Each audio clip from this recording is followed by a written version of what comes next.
wanted to give you guys some more information on acronyms. We use these in America to describe a lot of things. So an acronym is the, whoops, sorry, let me go back. An acronym is the first letter of each of those words. So TPR is total physical response. The T from total, the P from physical response. That is an acronym. We use lots of acronyms in the English language. When we are talking about language learners, these are the acronyms that we use. So I wanted you to see what these mean. When you are reading or when you're watching a video, you may hear someone in the video refer to L1 or L2. L1 is the student's native language, Chinese. L2, the language being studied, English. You may hear them say ESL, English as a second language, or EFL, English as a foreign language, okay? So I wanted to make sure you had those tools and knew what all of those are. You may already know that. I wasn't sure, so I wanted to make sure that we provided this information. Okay, this PowerPoint will be on the module, so let me go back. We can go back to our course module, and this whole PowerPoint, if you want to refer to it, is right here. Okay, so you will be able to refer back on your module. Okay, let's go back to where we were.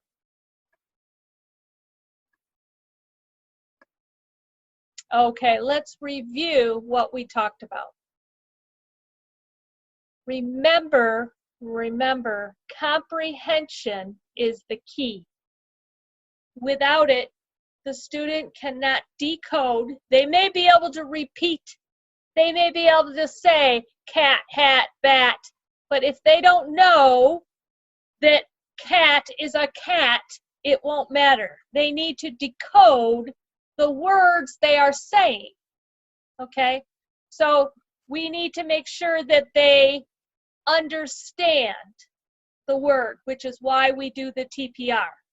Hat, hat, you know, cat, do the whiskers, whatever. So obviously you're doing much older students and they do have that vocabulary. But we need to know that they know what we're saying, because in reality, that's the most important part. If the students do not understand, they may be able to repeat, but they won't be able to recall. They will not be able to comprehend. Okay. So we talked about the brain and how we have two sides to our brain. Repeating the words only uses this side of our brain. We need to be creative. We need that art, the music. We need to get emotionally attached to those words, okay? When we engage both sides of the brain, we increase comprehension and fluency, okay? We're able to create, understand, and understand sentences. So today, I had a very hot technique we use in America a lot. It is called scaffolding. And I actually, before we do it, I want to go to the next slide and come back.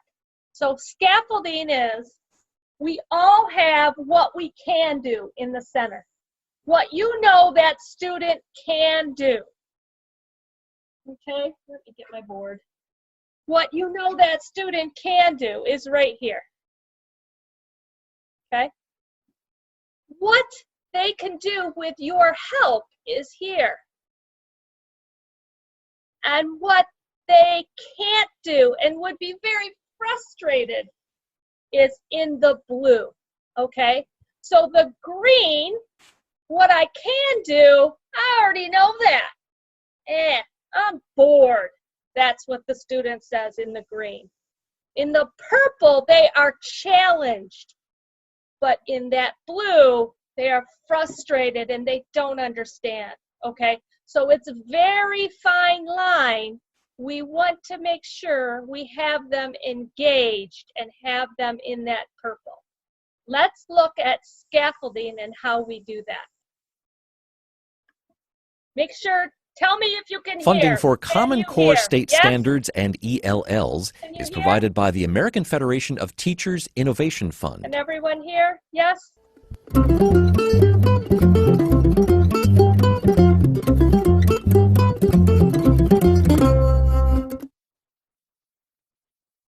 You're going to read to each other instead of me reading from the screen. When you're all finished reading and you talk to each other about the question, I'm going to ask you the guiding question. The answer is in the paragraph above it. So could you read that paragraph to each other, one of you read to the other, and check out your vocabulary, make sure you understand what it says, and then when you're finished, I'll ask you the question and you can answer it. Okay? Go. Scaffolding is a really important strategy to work with ELLs, and when we started on day one, we had lots of scaffolding, assuming that the kids would have a hard time with the story because it's a difficult story. It was only yesterday she had thought with a shudder that life might be long. We went through day one and we found that we could actually drop some of the scaffolding, so that we went into day 2 and day 3. Instead of asking a guiding question and giving a fill-in-the-blank or a close kind of an answer, we just asked the question and they just went for it. They just talked maybe 2 or 3 sentences worth of an answer instead of just the one word. How does she feel about the days to come and the rest of her life? Go ahead, Jasmine, tell me. She hopes that she gets more lives, more Yeah. years to live. How did she feel about it yesterday? That she don't want to live no more. Why? What happened that's going to change the rest of the days of her life? Her husband died. Right, so she can do whatever she wants now.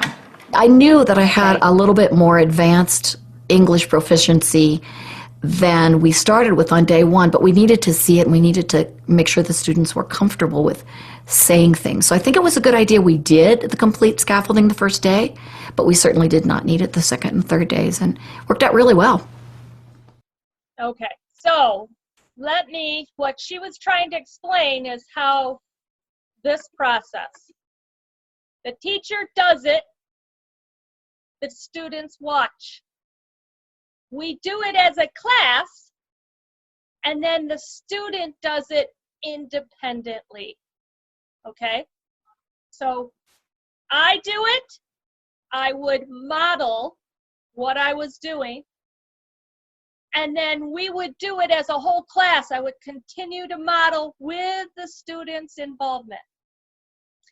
Then maybe we would pull someone up to the board or guide a student through. And then the students all do it independently, okay? So this is what we call gradual release model. It is I do it, we do it, you do it, okay? It is how we find this zone of proximal development. We find this purple zone. The purple zone is the key. If we don't give them anything to engage them, they are bored. If we give them too too high of a level, they will have anxiety. So we need to find that part of what the learner can achieve. Okay, so let's talk about how we could do this in our class, okay? These are all ways that you can use it in your class. You can make charts. You can break up into pairs or small groups, okay? This is just to help give you ideas. I've added some things. This, by the way, everyone over here on the right, this is a scaffold. Whoops. That was a scaffold right here, okay? The scaffold is what we do when we're building a building, okay? And so that's what scaffolding means. We have to make sure the first floor is built. before we can build the second floor. And once that first floor is built, then we can build on that. And that's that. So these are ideas of how to do it. I want to leave you with some ideas of ways to go beyond what we even learn in this class. Okay. So what I'm going to do is, I'm going to have you watch this, but it's an idea of how you can use it in your class. Oh, it didn't work. There we go. Now we're going to get to the project where you are going to have to create a portrait. One of my strategies is the I do, we do, you do. Every time I introduce a new concept, I'm going to do that. There might be a student that doesn't need modeling, but there's always a student that does. So why wouldn't I provide that scaffold for them? So every time I ask them to do something, I model it first. My students are not only in mild to moderate special education, but they're also long-term English language learners. You're each going to get a portrait scenario, okay? You're going to have to create a portrait. I'll show you, here's the sample photo. I don't know if you recognize Miss Talbot, and that's me, and this is our example portrait. But it's important to show students how we think. So when I introduced the final project, I had an example of what I wanted the finished project to be, and I had a graphic organizer up that was blank, which looked identical to theirs, and I had the synopsis. this is the sample. Look up here and follow along. This is a portrait of two sisters who are very good girls. The I do part is just me modeling how I'm thinking about the picture. I'm just thinking aloud. So I need to think, how can I portray this? So I'm going to start and I'm going to say, okay, sisters who are very good girls. The whole thing is a gradual release of responsibility from teacher to student. What kind of clothing would I wear if I were a good girl? Ooh. At this point, I'm not asking for student participation, but they might jump in and say something, and that's fine. But I can't at that point then say, oh, they all get it, and just skip to the you do. You know, because 2 people chimed in, but I had 12 students there today, so I have to assume that maybe 10 were still listening or kind of not there yet. But when I first started teaching, I would have said, great, they got it. Okay, let's move on. You guys do. So then I moved on and I did the we do. So the we do portion of the lesson is really you're still providing prompting. And that's really what we do means, is that I'm not leaving him hanging. They study all the time. I think I can show that by props. What would I be holding if I studied all the time? Books. The you do was the actual project. So then I said, okay, now you're ready to do it, and I gave each group their synopsis and their graphic organizer. And then, okay, the grandparents are gonna be, you're gonna be the grandfather, you're gonna be the grandmother. He has to wear like a beard. I found that the clearer I am, the better quality work I see from the students. And because the students know what they're doing, they feel safe learning new things. Okay. So you can see how she first showed them exactly how to fill out the form she wanted them to fill out. Okay. So this is our challenge for this week, okay? Now, if the sentences that I am giving, or make this work for your class, make this work for what vocabulary you are working on, okay? So what I want you to do is you will show them with a sentence first. Whoops. Keeps doing that on me. Okay, you will show them. So we have the sentence, the dog ran across the road. Now we are going to make those supersized. In America, when you go through McDonald's, if you want it supersized, it's bigger. So we are going to make a supersized sentence, okay?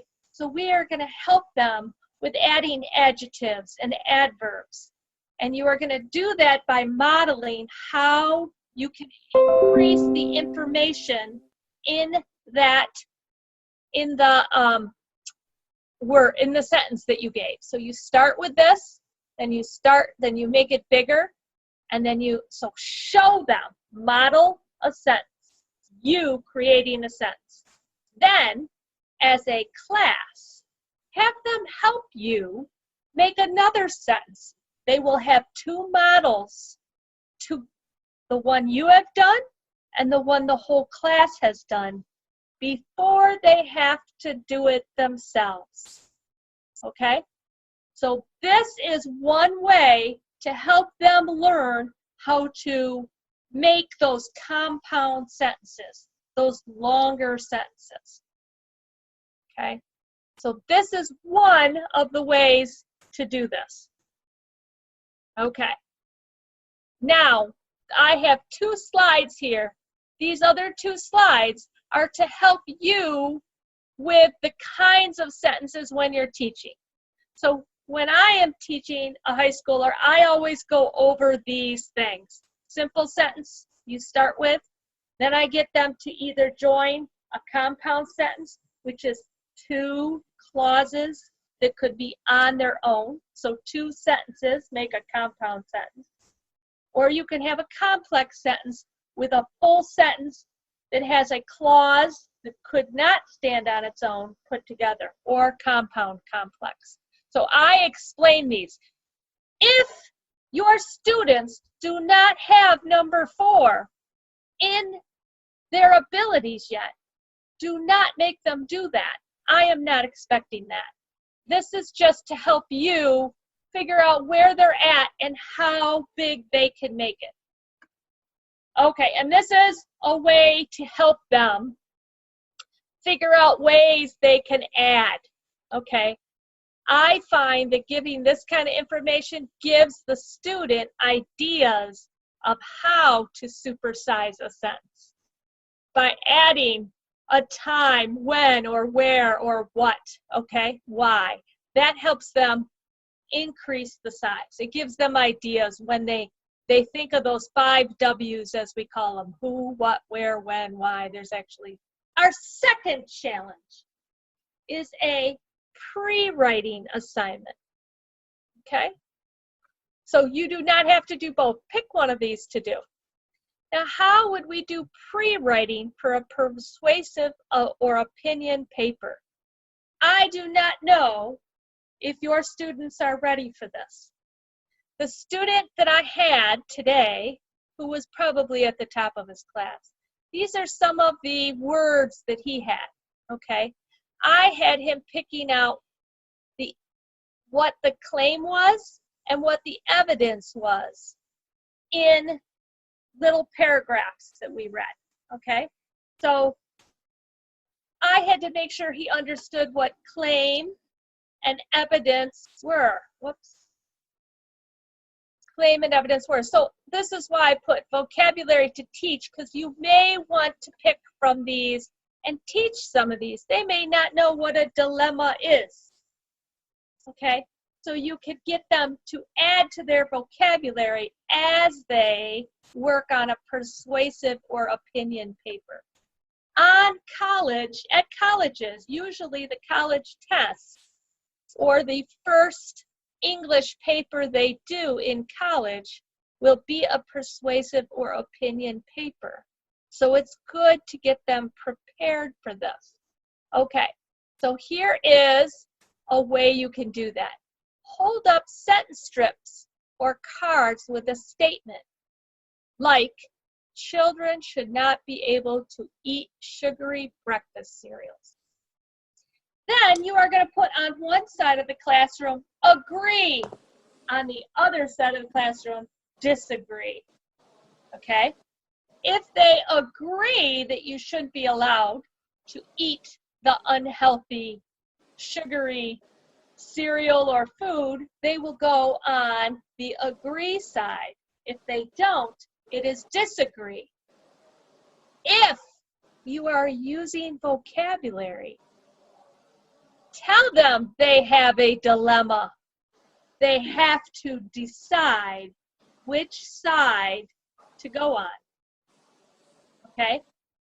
So, we call this either sides or four corners. Sometimes we say four corners.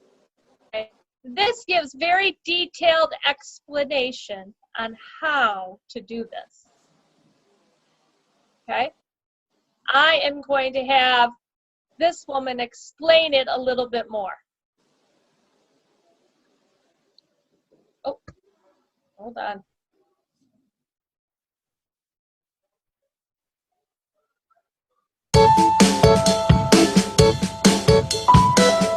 Education is affected by the perceptions and misconceptions students bring with them to class. So being aware of their opinions and beliefs about important topics before a lesson is just as important as evaluating their thoughts afterward. Four Corners is a strategy that will help you identify your students' opinions in an engaging and non-threatening way, while ensuring that everyone is involved, not just the students who raise their hands. When teaching something that could be controversial, I like to first find out what my students know about the topic so I can meet them where they're at in their own understanding. To do this, I like to use the four corners strategy. I make four signs that say agree, disagree, strongly agree, and strongly disagree. And then I put one sign in each corner of the room. I read the class's statement and then have students stand next to the sign that best represents their opinion. This way, no one student is singled out and everyone has to participate. Once they've chosen their corners, I have them talk with the rest of their agreement group about why they agreed or disagreed with the statement. Okay, I'm going to pause it because you need to pay attention to that.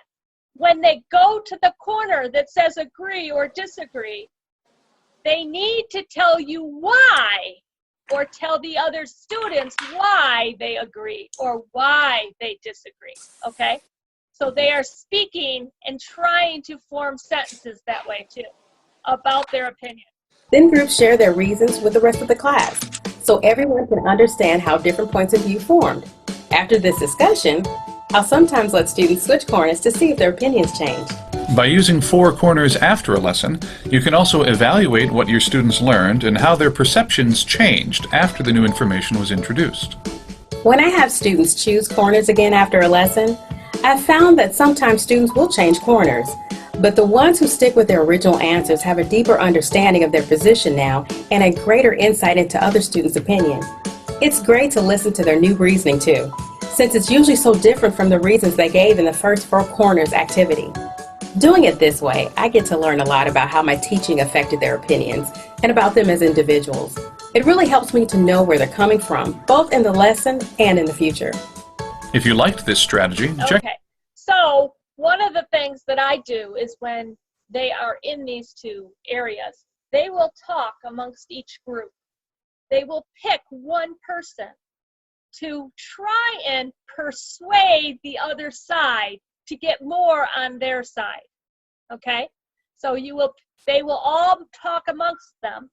The person who they choose to represent them will try to persuade some of the other students from the other side to come over. This is pre-writing because it makes them think about why they are and how they will persuade someone in their